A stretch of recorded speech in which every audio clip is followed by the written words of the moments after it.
Happy Wildcard Wednesday, fam. I am Jay Chic, comic book artist, art professor, and I am in my native state of California on my way to my favorite comic book store. I've got a fresh new haircut and a song in my heart.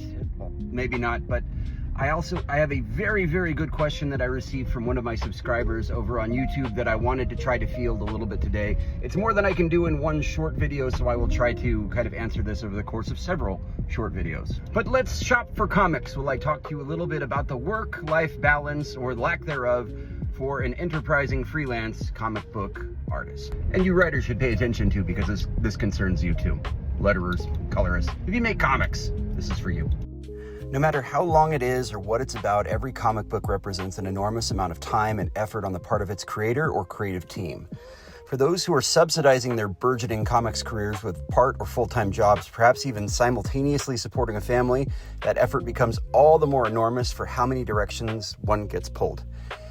Personally, I find late night hours conducive to peak brain activity, which coincides with my kids going to bed. However, this often comes at the sacrifice of connection time with my wife. By adopting a digital tool set for my work, though, it allows for frequent start-stop nature of drawing pages with pretty much zero prep or cleanup time. Further, by using analog tools like my bullet journal, I'm able to record and quantify progress in an objective way that keeps me on task and generally ahead of deadlines. I'm not gonna lie though, it is a lot to balance. And one of the major rules if you're working, particularly as a freelance artist, writer of any kind, is that you should never ever prioritize spec work or unpaid speculative work over paid work.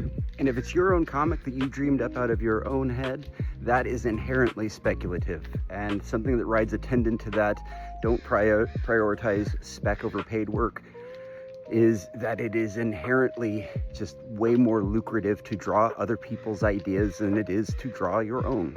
And as far as it goes, I think this topic is far from exhausted. I've got a lot more to say on it, but just to kind of cover it in general, these are some of the things that have helped me as a person who is divided in many different directions, doing many different tasks, wearing many different hats. And I will be addressing more of those in the near future. So, as ever, thank you for stopping by.